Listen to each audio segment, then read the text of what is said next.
The boxers have been given their instructions. The seconds are out. The crowd is ready for another edition of Shoulder Roll Virtual Boxing with your presenter, the boxing historian, Greg Rashid.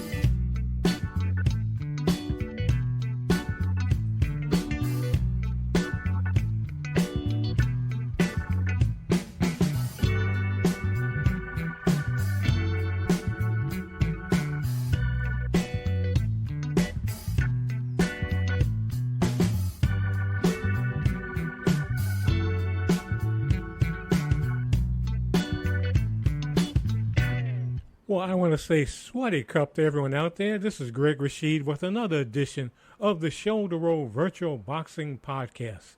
And I'm here in Thailand. If you don't know, in Bangkok, Thailand. Looks like it's going to rain today, but very hot. I love that hot weather. And happy that you're joining in on the program. If you're new to the program, let me tell you real quickly what we do here.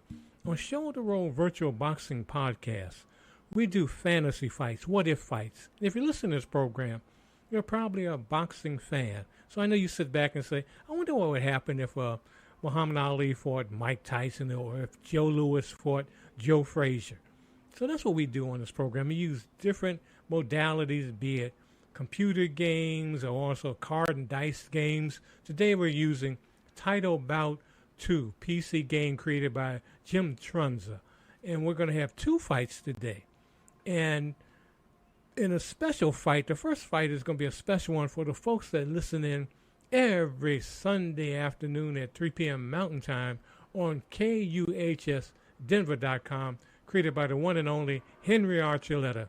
And this fight has local talent. And who I'm talking about is a little but bad Stevie Johnston versus Bobby Schoolboy Chacon, lightweight division. Going to be a great fight, and we have a new announcer on here. His name, he'll give his name. So let's listen to this fight right now. Sit back, get your favorite beverage, and just relax and enjoy the show. Go Broncos! Ladies and gentlemen, welcome to Ball Arena here in the mile-high city of Denver, Colorado, where we've got a fantastic night of boxing ahead. I'm Bronco Bart, and I'll be taking you through this 12-round lightweight showdown between Denver's own Stevie Johnston and the legendary Bobby Schoolboy Chacon. This is going to be a barn burner, folks. We're using the 5-point must system tonight, so every round is crucial. Referee Davey Pearl is in charge of the action, with judges Ricardo Canlis, Dale Fry, and Norbert Krosch keeping a close eye on the scorecards. Let's get ready for some mile-high action. Here we go. Round 1 is underway. Chacon opens up with a combination, partially blocked by Johnston, but he sneaks a point in there. Oh, a strong left uppercut from Chacon. That's a two-pointer. Johnston tries to respond with a right cross, but he misses, and Chacon counters with a crisp three-point jab. What a start for Chacon. Johnston fires back, landing a solid three-point uppercut, followed by a two-point right uppercut. Johnston is coming alive here. Chacon ties him up, looking to slow the pace. Johnston lands another right jab, partially blocked, but it counts for a point. And there's a right uppercut from Johnston, another point on the board. He's found his rhythm now, and a huge left uppercut from Johnston, a 5-pointer. Chacon's in trouble, knocked into the far ropes. He's got swelling over the left eye now. Johnston isn't letting up, landing a left hook and then a right uppercut. Chacon swings back, but misses with both a cross and a combination. The bell rings, and what a round for Stevie Johnston. He's up 17-6. Round 2, and Chacon is coming out strong. He lands a left cross that scores 4 points, and Johnston felt that one. Chacon follows up with a left hook for 3 more points. He's got Johnston pinned on the ropes now, applying the pressure. A clean left jab from Chacon scores 4 points. This is a much better round for him. Johnston clinches to slow down the action, but Chacon has him pinned in the corner again. He's looking to capitalize, but misses with a combination. Johnston takes advantage, Chachi landing a 2-point right jab, and follows with a left hook, another 2 points. Johnston finds an opening, landing a solid combination for 2 points. Chacon responds with a sharp left jab for 3 points. He's pushing the pace, but Johnston counters with a partially blocked left cross for 1 point as the round ends. Chacon takes this one, scoring 15 to Johnston's 7, We've got ourselves a fight. Third round, and Johnson starts off with a 2-point right jab. Chacon answers with a jab of his own, but then misses with a combination. Johnson capitalizes with a beautiful 3-point combination. Chacon is cut under the left eye. That's going to be trouble. Chacon lands a 1-point uppercut, partially blocked, and follows with a right cross for 2 points. Johnson misses with a left uppercut and gets warned for using the laces. Chacon fires back with a right hook. 5 points. Johnson is rocked and knocked into the near ropes. Chacon's got him in trouble, but he misses with a right hook. Johnson ties him up, trying to recover. Johnson lands a left uppercut for 3 points as the round ends. Chacon edges it 11-8, but that cut could be a game changer. Round 4, and Chacon lands a right hook. 4 points, clean shot. He follows with 2 left jabs, each scoring 2 points. Johnson isn't phased, though. He lands a big left cross for 3 points, then another left cross for 2 points. Johnson has Chacon pinned in the corner and unloads a combination for 2 points, followed by a right jab and an uppercut, both 2-pointers. Johnson is on fire, landing another 2-point hook and a right jab. He's dictating the pace, folks. A left uppercut from Johnson scores 2 more points as Chacon tries to fight back in the center of the ring, but Johnson is relentless, ending the round with a right hook and a left cross. Johnson dominates this round, scoring 20 to Chacon's 8. Round 5, and Chacon lands a left hook for 3 points. Johnson responds with a left hook of his own, scoring 2. They're exchanging now. Chacon lands a 2-point jab, but Johnson answers with a right uppercut for 2 points, then a right cross for another 2. Chacon tries to find his rhythm, landing a right cross for 3 points. Johnson comes back with a massive right uppercut for 3 points. Chacon is moving, trying to find an opening. Johnson takes this one, 12-8. This fight is heating up. 6th round, and Chacon is warned for a low blow. He misses with an uppercut, and Johnson makes him pay with a left cross for 3 points, then another left cross for 2. Johnson has Chacon pinned on the ropes, landing a left uppercut for 5 points. Chacon is hurt. Johnson keeps the pressure on with a right jab, scoring 2 points. This round is all Johnson. He scores 14-0, and Chacon looks like he's in trouble. Round 7, and Chacon starts strong with a right hook for 2 points. Johnson counters with a combination for 2 points, but Chacon lands another combination for 2 points. He's not done yet. Johnson lands a huge right hook, 5 points. Chacon is stunned. Chacon misses with a hook and a combination, while Johnson misses with an uppercut. Chacon lands a partially blocked uppercut for 1 point as the round ends. Johnson takes it 7-5. 8th round, and Chacon misses with a combination. Johnson is moving, looking for an opening. Chacon lands a big combination for 3 points, but Johnson responds with a left cross for 3 points and a left hook for 2. Chacon counters with a left cross for 3 points, but Johnson lands a right jab for 2 points and follows with a combination for 3 more. Johnston edges this round 10-6. 9th round, and Johnston opens with a right jab for 2 points. Chacon lands a left jab, 4 points, that got Johnston's attention. Chacon follows with a right uppercut, 5 points. Johnston is rocked. Chacon is pushing forward, but Johnston lands a 3-point combination. Chacon misses with an uppercut, and Johnston lands a 3-point left cross as the round ends. This one's close. 11-11. What a battle. Round 10, and Chacon lands a left hook. 4 points that got Johnston's attention. Chacon pins Johnston on the ropes, lands a right cross for 2 points and a right hook for 3 more. Johnston fights back with a left hook for 2 points and a right hook for 2 more. They're in the center now, exchanging blows. Johnson lands a left uppercut for 3 points, and Chacon is cut over the right eye. Johnson lands a right cross, a left cross, and a right hook. 5 points. Chacon is in trouble. Johnson ends strong with a left cross and a right jab, 21-9 for Johnston. What a round. 11th round, and Johnston has Chacon pinned in the corner, landing a right hook for 2 points. Chacon is warned for rabbit punching as Johnston lands a 3-point uppercut. Chacon misses with a cross, and Johnston lands another uppercut. 5 points. Chacon is hurt. Johnson is in control, landing a right jab and a left cross, then another uppercut. 5 more points. Johnson dominates, scoring 23-2. Final round, and Chacon lands a right hook for 3 points. He's going for broke, but Johnson is moving, trying to stay out of trouble. Chacon lands a left jab for 2 points, but Johnson counters with a right jab for 2. Chacon is fighting with everything he's got, but Johnson is too slick, too fast. Chacon lands a right uppercut, 5 points. Johnson's knees buckled. Chacon takes this round 13-2, but is it enough? And now to the scorecards we go.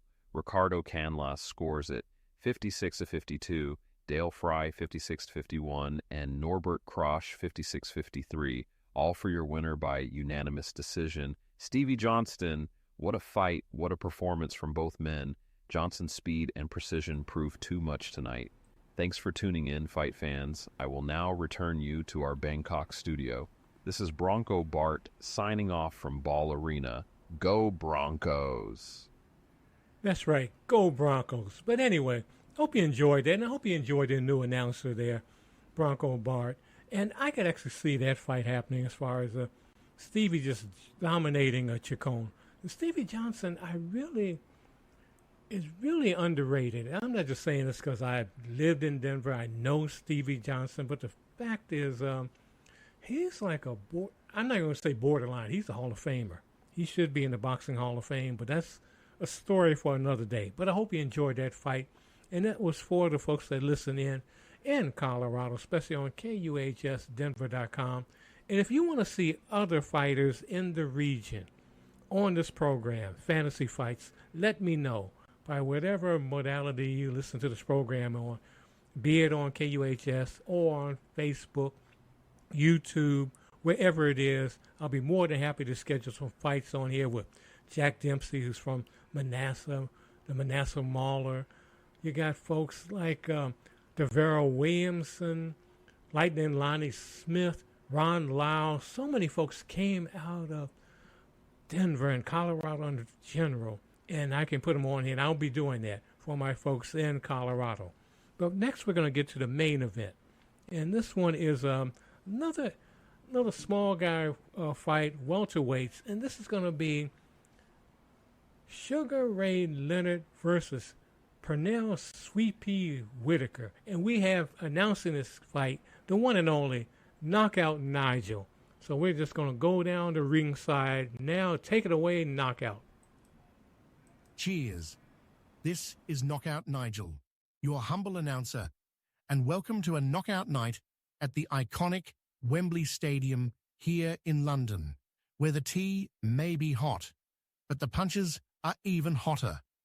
We've got a 12-round rumble in the welterweight jungle tonight, folks, and believe me, this one is going to be sweeter than a crumpet slathered in jam. On one side of the ring, we've got Sugar Ray Leonard, a man so slick he could sell sand to the desert. Ray's fists move faster than a London cabbie on a clear day, and let me tell you, his jabs are sharper than the Queen's finest silverware. With that dazzling smile and lightning speed, Leonard's got the kind of sugar that won't give you cavities, but might just knock you out cold. And in the opposite corner, standing in the way of Ray's sugary plans, is none other than Pernell Sweet Pea Whitaker, Sweet Pea, the man who dances around the ring like he's auditioning for the Royal Ballet, but hits harder than a night out in the pub. He's got more moves than a Shakespearean actor, and believe me, you'd need a GPS to keep track of this man's footwork. He's so slippery, they ought to call him the Teflon Tornado. Folks, we're in for a real treat tonight. It's Sugar vs. Sweet Pea, but don't let those sweet names fool you. This isn't a bake-off, it's a brawl. They may be fighting in Wembley, but the only football going on here is the kind where their fists play goalie. The referee for tonight's match is the one and only Sir Nigel Right Hook Higgins, a man who doesn't need VAR to spot a foul because he's got an eye sharper than a pub dart champion. So grab your bangers and mash, sit tight, and prepare for 12 rounds of pure boxing brilliance with a dash of humor, a sprinkle of sugar, and a whole lot of sweet pea. Let's get ready to rumble Wembley style. And the bell sounds for round 1. Let me take a sip of bubbly. Ray Leonard comes out fast and furious. Oh, he's in control early, landing a cracking 3-point combination. Whitaker's trying to respond now, but Sweet Pea clinches, probably to buy some time to sweeten things up here. Whitaker attempts a hook, but misses, and Leonard counters with a 2-point combo, sharp as a Londoner's wit. But hold on, here's Whitaker with a jab, and oh, a stunning 4-point shot. That got Leonard's attention like a cold pint after a long day. The two are circling, moving like ballroom dancers at a wedding. Whitaker lands a nice 2-point cross. Leonard fires back with a jab of his own for 2 points. It's a clinch fest now, folks, like two mates hugging it out after a football match. Whitaker's not letting up. A 2-point uppercut connects. But Leonard finishes strong with a vicious 3-point hook, and Whitaker's right eye is starting to look like it lost a round with a brick. My bubbly is going down my throat with a brick impact as the fighters begin. The second round kicks off, and Leonard's in control, moving around the ring like he's practicing for a marathon. And there's a clinch. They're starting to clinch more than an episode of Love Island out here. Leonard lands a partially blocked cross, just sneaking in a point. But wait, the refs stepped in. Leonard's been warned for a low blow. Oi, Ray, this isn't the Royal Rumble, mate.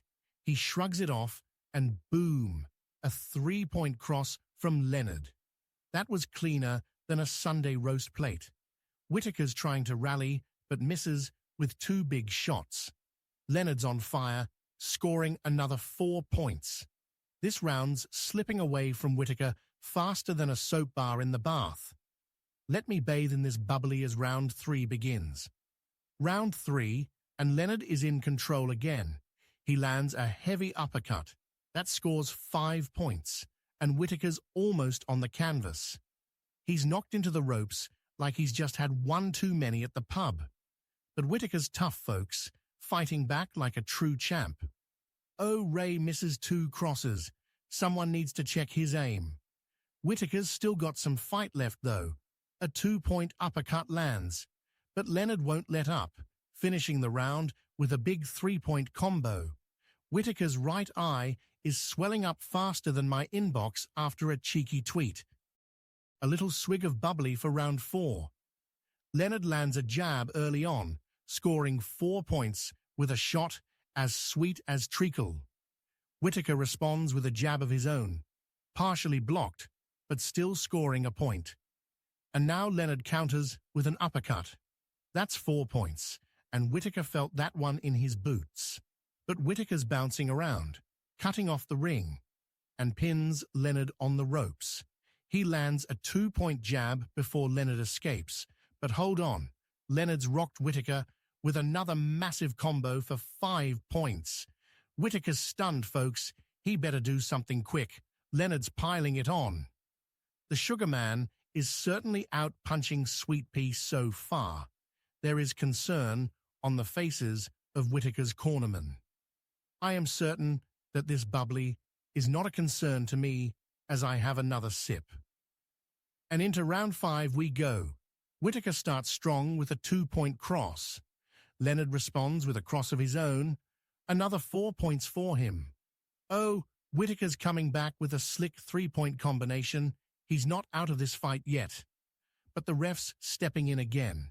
This time, it's Leonard getting warned for a rabbit punch. Easy there, Ray. This isn't Watership Down. But Whitaker's on a roll now. Lands a big 3-point cross. Whitaker's ahead in this round, folks.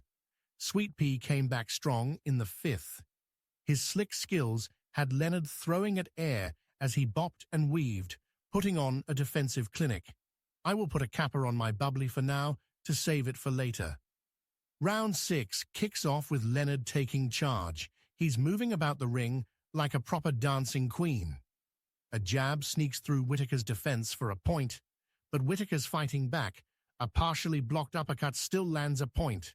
The fighters are toe-to-toe at center ring. exchanging leather like old schoolmates, exchanging Christmas cards. Whittaker ends the round strong, cutting off the ring and pinning Leonard. He's scored 10 points this round, but Leonard is still right in this. This one is too close to call. I thought Leonard would begin to exert his power by now, but that has not been the case. Let's see what happens next. Round 7 is heating up. Whittaker lands a big cross for 5 points. Leonard's knees buckled there, folks, and Whittaker's keeping him on the ropes like he's keeping a secret. Leonard needs to dig deep here. He tries to respond, but Whittaker is in control, firing off jabs like he's sending out invitations. This round is all Whittaker. Whittaker showed that he has unexpected power in that round. Most fans think Whittaker is a pillow puncher, but he is sneaky strong. Let's see if Leonard will adjust his strategy in this round. Into round 8 now, and Leonard's starting to take control again, scoring points with clean shots. But Whittaker's not backing down. He's dancing around the ring, trying to find an opening. A slick combination from Whittaker, and he's on the board again. But Leonard finishes the round by clinching like it's a reunion hug with an old mate. I think Whittaker was taking a break in that round, doing more moving than boxing, until the final few seconds of the round when he scored with a combination. It didn't back Leonard up, but made him know Sweet Pea is still in the match. Whittaker's coming on strong in round 9. It's been a back-and-forth battle, but Whittaker's landing more clean shots this time around. Leonard's trying to keep up, but can't seem to connect, as Whittaker weaves through the ring like a slalom skier. Whittaker is putting on a boxing clinic now, which is amazing considering he is battling a master boxer in Leonard. Leonard's power has not come to the forefront yet, but I have a feeling it will soon. Ray Leonard is finding his groove again in round 10. A beautiful uppercut lands for 3 points, and Whittaker's stunned. Leonard is looking sharp, and he's keeping the pressure on Whittaker with every jab and hook. He's scoring big, and this round belongs to Sugar Ray. I thought Leonard had Whittaker almost floored, but Sweet Pea has amazing recovery powers. I really thought that Leonard would have KO'd Whittaker by now, but I underestimated the boxing shrewdness of Whittaker. Time for an overdue sip of bubbly as the fighters meet at ring center to begin the round. The crowd has really been enjoying the ebb and flow of this match. I have a very, very slight edge to Leonard.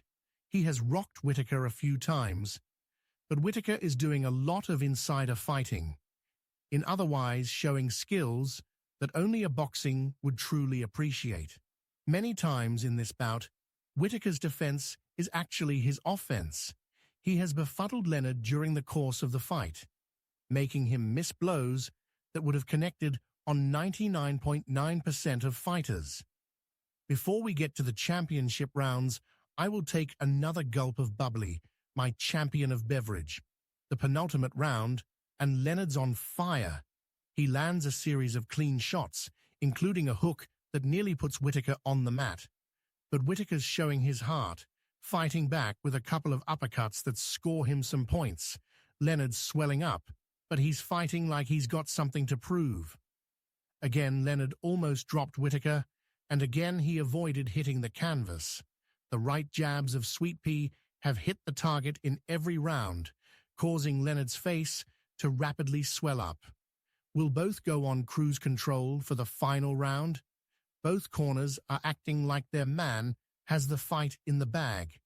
Or will they put an exclamation point on the last round to seal the victory?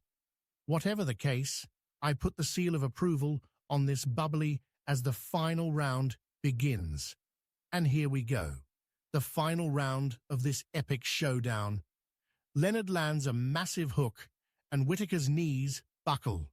His gloves almost touch the mat, but Sweet Pea digs deep, lands a clean jab and a few uppercuts, showing that he's still got fight left in him. The two are trading punches in the center of the ring. It's a slugfest to the very end, folks.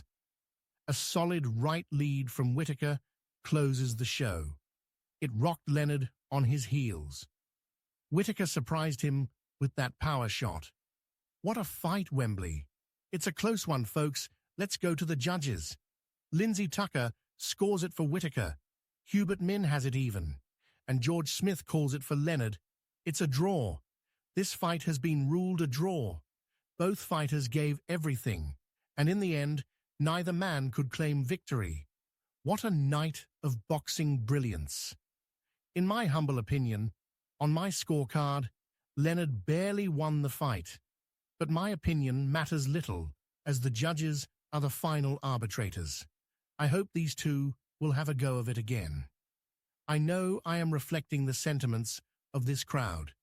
If you, in the listening audience, would like to see a rematch, leave a comment on YouTube, Facebook, KUHS, or wherever you are listening to this bout. I will now return you to our Bangkok studio. This is Knockout Nigel. Cheers. Yeah, that was a nice little fight there. And if you want a rematch, let me know. As Knockout Nigel just said, and we will definitely have the rematch on here. Whenever you want to, let me know. And by the way, please, just like Al Red Sox fan, who was my first Patreon, and others have joined in too, become a Patreon of the program. Just go to patreon.com, look for Ringside Fantasy Fights in News. Again, Ringside Fantasy Fights in News, and make a donation, $1 a month, whatever you can do, so we can get a better mic, keep the lights on in here, keep everything flowing and growing, because this is for you. This is for you fight fans out there and the non-fight fans, because I know there are a number of folks who aren't heavy-duty fight fans, but they like to listen from time to time because they like the music, because this is a boxing variety show. We'll be doing music a little later in the program, but right now we're going to talk about some current news in the world of boxing, and we have Cynthia on here, and she's going to tell you a little bit about what's going on in the world of boxing. Take it away, Cynthia.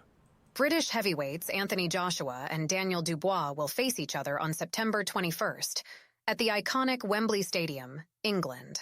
On the same card, the World Boxing Council's silver middleweight champion, Hamza Shiraz, will defend his title against the in-form European champion Tyler Denny. His Excellency Turki Al-Sheikh, who has strived to make the biggest fights in boxing possible, is determined to break a record at Wembley Stadium. Turkey took to social media to announce that Riyadh season has requested an extension of capacity at Wembley Stadium for the upcoming Joshua versus Dubois headliner on September 21st, seeking to break the record for the largest attendance for a boxing card at Wembley. Due to high fan demand, we have requested to expand the capacity of Wembley Stadium for the highly anticipated fight between Joshua and Dubois on Riyadh season card Wembley edition. We are looking forward to setting a record attendance in boxing history at Wembley Stadium. The April 2022 heavyweight fight between Tyson Fury and Dillian Whyte currently holds the record for the largest attendance at Wembley, with 94,000 fans, who saw Fury knock out Whyte in the 6th round with an hellacious uppercut. That's going to be a great fight, and I keep going back and forth, wavering. Right now I have Joshua winning it. A couple of weeks ago I said I thought Dubois would win it, but I'm leaning towards Joshua, but I got to see some of the training camp and everything before I make my final decision. But Cynthia has another story on. Actually, I'm sorry, it's not Cynthia. This is Kendra now. She has a story. We've talked about, this is one of my favorite fighters, period. A woman fighter, and she's no longer fighting. And, Heather Hardy's just going through so much. And this is, just keep in mind, we love the fights and all, but it's serious as far as what goes on in that ring. And Kendra's going to talk a little bit about what's going on with Heather Hardy. So let's listen to that on the Shoulder Roll Virtual Boxing Podcast. Heather Hardy sometimes wonders if boxing would have preferred her to simply fade away. It feels that way, Hardy, who had a boxing record of 24 wins and 3 losses, told Yahoo Sports. If I had died, no one would have to deal with me anymore. But Hardy didn't die, and now she's determined to make the sport confront her reality. After over a decade in combat sports, including world titles in boxing and a stint in MMA with Bellator, Hardy, now 42, finds herself in an unwanted retirement due to brain trauma that has severely impacted her vision. Since her last fight with Amanda Serrano in August 2023, she's experienced double vision and difficulty focusing. At first, I thought it was just a post-fight issue, Hardy said. But when it didn't go away, I saw an eye doctor who told me my eyes were fine, it was brain damage causing the problem. Initially, Hardy hoped rest would help, but financial pressures forced her back into training. Despite warnings from doctors to avoid further head injuries, she prepared for a bare-knuckle boxing match, even as her condition worsened. By March, she'd lost 40 pounds, struggled with nausea, severe headaches, and insomnia. When doctors realized the extent of her condition, they were horrified she was even considering fighting. They told her bluntly that taking more time off wouldn't help, she needed to stop boxing altogether. While she continues to work at Gleason's gym in Brooklyn, even simple tasks have become challenging due to her vision issues. She feels abandoned by the promoters who once profited from her fights. Some days, my vision isn't as bad, so I can ride the city bike to work, Hardy said. But when it's really bad, I can't. I'll fall off. I've got scars on my arms from burning myself on the oven. I just thought it was because I was being dumb, but it was because I couldn't see. I've got a scar on my face from falling down the stairs in the subway. And if I try to take the train, I'm very jumpy because I don't see things until the last minute. I have no peripheral vision. I get paranoid because I'm looking around and then, bam, someone is right next to me. I feel like I gave my body and my sight to pay someone else's bills, Hardy said. Now I'm disabled and just need some help, but where are they? My career is over, so why should I care if Lou DiBella looks bad? DiBella, who promoted some of Hardy's fights, expressed support for her and frustration over the lack of fair opportunities for women in boxing. Bruce Silverglade, president of Gleason's gym, noted that Hardy's situation isn't new in boxing, but it's relatively new for women. This has happened to men in boxing for years, but now the top women fighters are reaching the point where they have to retire, Silverglade said. He emphasized the need for a national regulatory body to support retired fighters, noting that other sports have unions that provide pensions and health care, something boxers lack. I mean, that's awful. We're in the 21st century now, and fighting, professional fighting as we know it, started in the late 19th century with the official rules of boxing, the Marquess of Queensberry rules, and we still don't have a union, a commission that will do anything to help the fighters. And Heather Hardy, she gave her heart to boxing. If you ever seen her fight, I mean, she was one of those, I mean, she was like Joe Frazier as far as she's just a face fighter. No defense, but action. And she was just really a champion, really a great person, a champion inside and outside of the ring. And to hear what's going on with her, it's so sad. But there are so many fighters that are going through that who aren't known, who are just suffering. And why don't you folks, all you folks out there who love boxing, we got to do something. We got to create a commission or do something, some way, to let these folks know that this is serious. People, promoters are getting money. They're sitting back, as Heather Hardy said, and they're filling their pockets up. But the fighters, they're not making it. So we got to do something. We really got to do something. Hopefully, by the end of this year, but hopefully next year, 2025, there will be the start of some sort of union, organizing of some sort for the fighters, so they can, they can live a decent life, get the proper health care, and just, live normally. They've given their blood, their souls in the ring, and we got to give them something back. We got to show that we really care. And that's what I want to see with this show more than anything, to see just some regulations. I hope that will happen next year. Hope it'll happen next week. It could, but we'll see. But do what you can. Wherever you are listening to this program, do what you can to see if we can make some changes.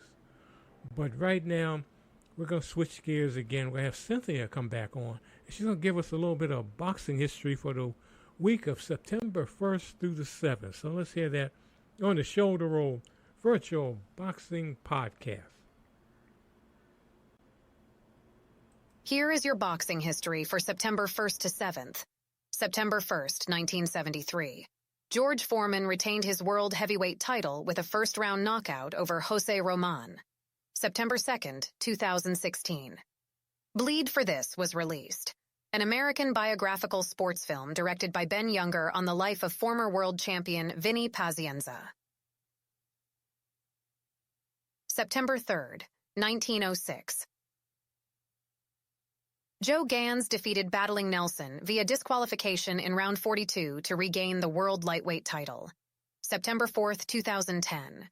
Ricky Burns gave Roman Martinez his first defeat and won the WBO super featherweight title. September 5th, 1960. Muhammad Ali, then Cassius Clay, won gold at the Summer Olympics in Rome in the light heavyweight division. September 6th, 1920. Jack Dempsey defeated Billy Misk in 3 rounds for the heavyweight title in the first radio broadcast of a prize fight. September 7th, 1996. Mike Tyson defeated Bruce Seldon in 1 round for the WBA heavyweight title, unifying it with the WBC heavyweight title he already held. American rapper Tupac Shakur watched the fight but was fatally shot later that night. That was a sad night, very sad. Thank you, Cynthia, for that. But yeah, Tupac was murdered that night, and they may have found a murderer now, but there's still so much mystery in that. With all these assassinations, there's always, and that's what it was, assassination. And it just, hopefully the truth will come out of this eventually. They've got one guy, but there's more to it. I don't know if he's a patsy or what, but there's more to that. But anyway, we're not going to talk about that on the program today. We're going to switch gears now, and we're going to do the music segment of the program. I hope you like the music, because a lot of people, they discover new music when they listen to this program that they've never heard. And we're going to start out today with, going to do this one, I think we will do Road Trip. And this is by a guy named, he's out of Canada. He calls himself Slink. And so let's hear this on the Shoulder Roll Virtual Boxing Podcast.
right.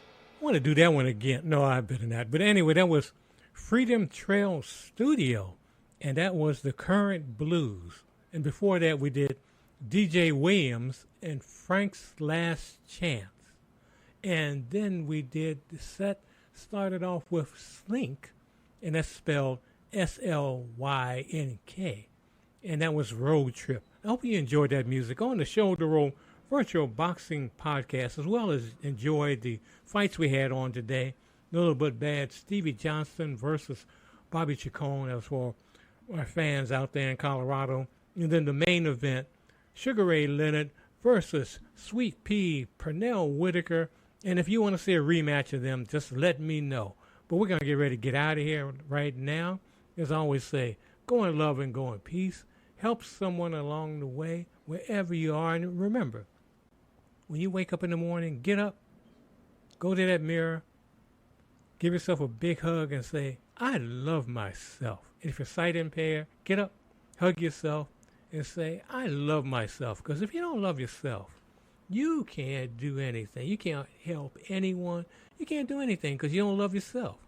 Love yourself first, and then go out in that community, wherever you are in this world, in this universe, and help someone, be it a young person, a senior, an animal in need, whatever. Find out who your next door neighbors are and just ask if they need any help, because you never know. You never know what's going on. So do what you can and make this sphere that we're on a better place. There's so much going on, as you know, in the world. All these wars and rumors of wars, all the, the elections. We got an election over here. We had an election in Thailand over here a year ago, but there have been some changes. I'm not going to get into that on this program, but anyway, there's so much that's going on, but do what you can to make the world better. And by doing that, it'll just be a better place. And it sounds maudlin. I know for some of you think, oh, that's just so wimpy and sappy. No, it's not. Do what you can to make it a better place. And also, do what you can, whatever you can do, to bring some improvements to boxing as far as getting it unionized and getting these fighters their due. A lot of them make a lot of money, but a lot of them lose their money. But a lot of fighters, majority of fighters out there, are club fighters, or they're preliminary fighters that never make it big, and they struggle. They really struggle. So do what you can. Let's see next year, hopefully by next year, there will be some sort of unionized commission that will help these boxers. But again, this is Greg Rashid. Go in love and go in peace. We'll see you next time on the Shoulder Roll Virtual Boxing Podcast. Thanks for tuning in. Please remember to like, comment, share, and subscribe to this channel. Thanks and have a great day.